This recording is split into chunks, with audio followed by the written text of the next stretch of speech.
मेघा की शादी में उसकी सबसे प्यारी चचेरी बहन नीता को काफी बुरे और उपेक्षापूर्ण व्यवहार का सामना करना पड़ा था। नीता के सांवले रंग के कारण मेघा के सभी ससुराल वालों ने उसे खूब सारे तंज मारे थे। और अब जब मेघा की असमय मृत्यु हुई, उसके बाद उनके दो छोटे बच्चों और पति की जिम्मेदारी का भार उन लोगों पर पड़ा। तो मेघा की जेठानी ननद और यहाँ तक कि उसकी सास को भी अपने बेटे और पोता पोती की जिम्मेदारी खटकने लगी। मेघा की जेठानी ने तो उसके देहांत के बाद महीने भर बच्चों को संभाल कर मानो अपनी जिम्मेदारी निभा दी थी। ऐसे में एक दिन मेघा की सास को उनकी भाभी ने बेटे समर्थ की दूसरी शादी करवाने की सलाह दी।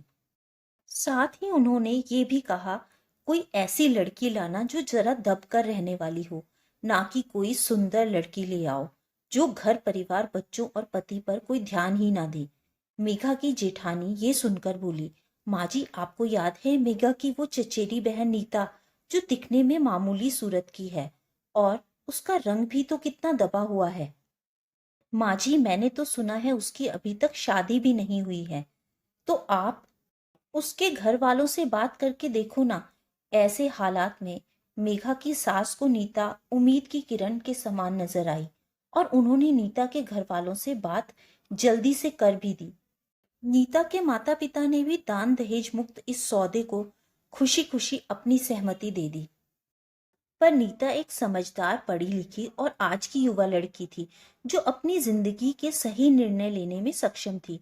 जब नीता को इस रिश्ते के बारे में पता चला तो वो अपनी मम्मी से बोली, मम्मी, मेघा की शादी में उन लोगों का व्यवहार मेरे प्रति हीनता से भरा हुआ था। पूरी शादी में, यहाँ तक कि विदाई के वक्त भी वो लोग मुझ पर टीका टिप्पणी करने से बाज नहीं आ रहे थे। मैं तो सिर्फ मेघा की वजह से खामोश रही, वरना तो मैं बीच शादी में ही वहां से घर वापस आ जाती। मम्मी, वो लोग सिर्फ दिखावा कर रहे हैं कि आज उन्हें अपने घर के लिए बहू चाहिए। नहीं मम्मी, उन लोगों को बच्चे संभालने के लिए आया की जरूरत है। इसीलिए तो वो तब जिसका मजाक उड़ाते नहीं थक रहे थे, आज उसी के घर आकर उसी के माता पिता से उसका हाथ मांग रहे हैं। क्या अब मेरा गहरा रंग उनकी आंखों में नहीं खटक रहा? नीता की माँ ने कहा, बेटा, हो सकता है समय के साथ उनके विचार बदल चुके हों। देख, अब तो वो लोग तुझे सिर्फ एक जोड़े में विदा कराने के लिए तैयार बैठे हैं। नीता की मम्मी ने उसे समझाने के लिए ऐसा कहा। यही तो मैं आपको समझा रही हूँ मम्मी। अब उन लोगों को मेरे पति उनकी चाह नहीं बल्कि उनकी जरूरत हमारे घर तक खींच लाई है। खैर, मैं ये शादी नहीं कर सकती। और साथ ही मैं आपको ये भी बता दूं कि मैं अपने ऑफिस में साथ काम करने वाले संजय को पसंद करती हूँ।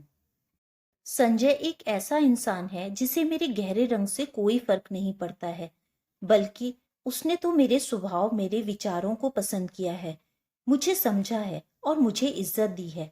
और संजय के साथ ने ही मुझ में ये आत्मविश्वास जगाया है कि मैं इस सौदे को नकार सकूं।